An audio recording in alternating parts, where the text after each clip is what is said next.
Cincinnati just got one of, if not the most dynamic playmakers in the portal, Cade Wolford. On only 150 snaps, Wolford returned 500 yards at Kent State and 7 touchdowns. He's a dynamic playmaker with great ball skills and route running ability.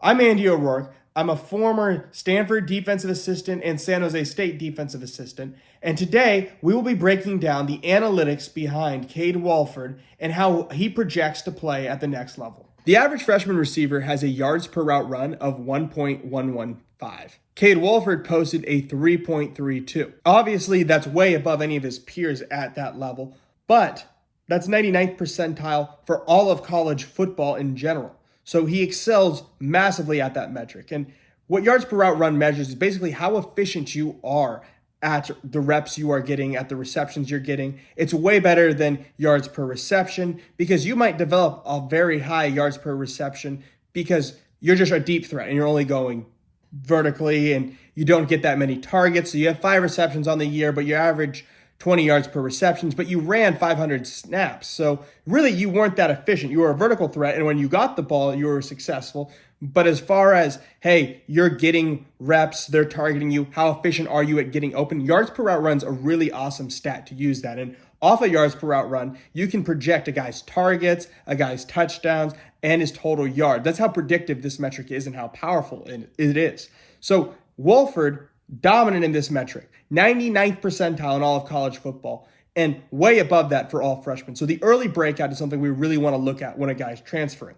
If a guy is transferring later in his career, it's far less likely he's going to post major success going from the group of 5 to the power 5, and especially talking about FCS moving up to that next level. So the early breakout mark is definitely checked. The next metric I want to dive into on Cade Wolford is WAR. This is wins above average. This is very similar to WAR in baseball. Basically, what this tells you is how valuable a player is to their team in predicting their future success. WAR is an extremely sticky metric year to year and one that helps project players going into the NFL.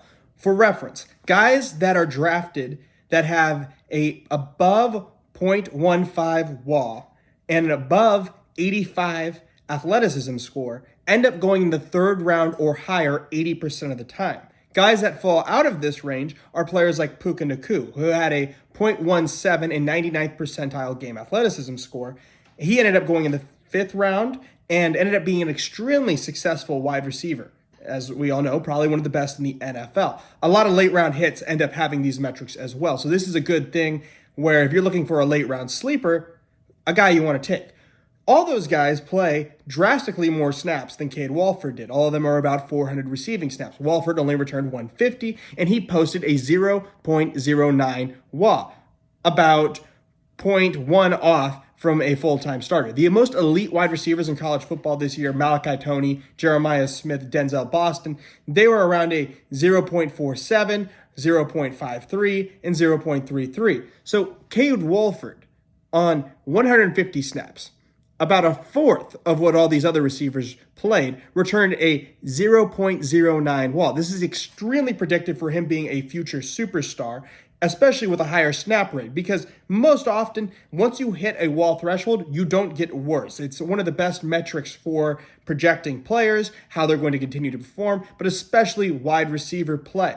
With this early breakout, he's a 99th percentile freshman wall returner. He's going to project fantastically to continue to develop and be a future star stud for the Cincinnati Bearcats. The next metric we got to dive into on Cade Wolford is his game athleticism scores, where he ranks out as a 96th percentile athlete. For reference on how good that is, Malachi Toney, who is the star wide receiver for Miami, posted an 86.5 game athleticism score, which is still really good. Mind you, 50 is average. It's not like a grading scale where 70 is a C. No, a 50, you're just an average athlete. So 86 percentile is very good. A 95th percentile athlete is amazing. And a lot of this is opportunity driven. So Wolford runs a lot of go balls. Toney runs a lot of screens. Toney might be faster than him, but he doesn't get the opportunity to show it. Nonetheless, though, both these guys are freak athletes, and Wolford is at least a comparable athlete to Toney. Another awesome metric to remember is, as I mentioned earlier, game athleticism scores and wall, highly predictive to guys being drafted in the 3rd round or better. So if Wolford stays on his projection, he is going to be roughly a 3rd round pick or at least a draftable player. So this is going to be a phenomenal take for the Bearcats, where they're getting a guy that projects to be a future NFL talent coming from the group of 5 level at probably is a discounted cost to what it would normally cost you if he ended up going to a Power 5 and then entered this portal. As I've mentioned all these percentiles, Wolford is graded out as 90th percentile or better in pretty much everything. And that's going to continue. His receiving grade, 83rd percentile. This is his second lowest metric that he grades at. The next one is average depth of target, where he was 78th percentile. Again, a vertical threat. But then his yak ability, where he really stands out, 100th percentile. His receiving grade versus man coverage, 99th percentile. His separation percentage, 89th percentile. His separation versus man coverage, 91st percentile. And his yards per route run in the entire NCAA, not even accounting for snap share, was 96th percentile. An extremely dominant player. The ability to separate, make you miss, and threaten vertically is one that does not belong at the group of 5 level, and frankly is going to be a massive bargain. If you posted these metrics at the group of 5 level, at the Power 5 level, where these metrics all being shown extremely sticky year to year, he would be getting $400,000, $600,000, maybe even $1 million in the portal. Coming from the group of 5 level, he's probably going to post somewhere between $100,000 and $200,000. A massive bargain for the Bearcats, and he's going to probably be an instant contributor. Now, putting all these metrics into my formulas that I use to calculate future success, his 20th percentile outcome, the worst that he'll probably do, is 625 yards if he's a full-time starter, and his high end is between 925 and 940 yards for his 80th percentile outcomes. This is going to be a very safe prospect for the Bearcats to get, and a massive steal, one that every group of 5 program should have been on, and the Bearcats are so lucky to be able to get this superstar. I found that transfer from the group of 5 to the Power 4 level that I think projects fairly similar to Cade Wolford, although not a perfect comp, is Antoine Wells Jr., who went from James Madison to South Carolina and was a very good receiver for them. He ended up being a UDFA for the New York Giants. He ended up finishing his career at Ole Miss, where he didn't play a whole bunch. I believe there were some injuries involved in that. And now he's a UDFA practice squad guy for the Giants. His metrics are very similar, very high rack guy, but wasn't as much of a vertical threat. And none of his scores were nearly as high as Cade Wolford as far as separation or average depth of target, where he was more of a screen guy, more of just a pure rack guy.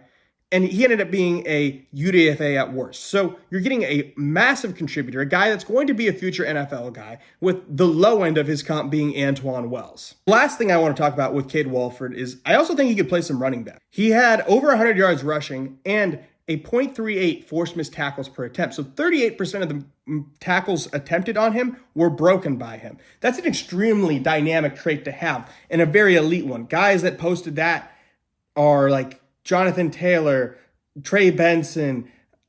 A metric I want to talk about with him that I think is a really interesting part of his game is his ability to break tackles. I think he has the ability to play running back potentially at the next level. Now, he's 190 pounds, which is a little bit small for a running back, but not too bad. He has thick thighs, and if you get him into a Power 4 weight room, there's no reason he doesn't put on 15 pounds and is a 205-pound running back that doesn't lose too much athleticism. While rushing the ball at Kent State, where they got him involved in the backfield, he posted over 100 yards and a .38 forced missed tackles per attempt, meaning on every tackle attempted to him, he broke them 38% of the time. That's a metric up there with like Javonte Williams, Amarian Hampton, and Najee Harris. Even Trey Benson posted something similar to that. And all those guys were dominant college running backs. And it's also very sticky year to year.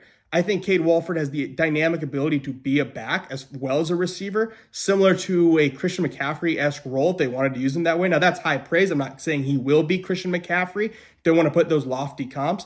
But those numbers are very similar to all those types of players, especially paired with the ability to catch balls out of the backfield. Makes him an extremely interesting prospect on all the different ways you will be able to use him. Could be a real personnel nightmare, where he could be lined up as a receiver on one snap, then move into the backfield. There's so many creative ways you can use him. It's a mismatch nightmare for an offense to be able to get him in there. Defense doesn't know how to personnel him, and he's an extremely effective runner, as he showed at the group of 5 level, and probably will continue to be at the Power 4 level if they choose to use him that way. this has been my Cade Wolford breakdown. I think he's one of the most dynamic players you can get in the portal. I think he's going to be a steal for Cincinnati. If you're a Big 12 fan, be ready. This guy's going to be a big-time playmaker from the word go. If you want more content like this, please like, follow, and subscribe. I try to put out 1 to 2 videos a week, and it's very helpful. Working on getting my next job in college football, and I hope you enjoyed. Thank you.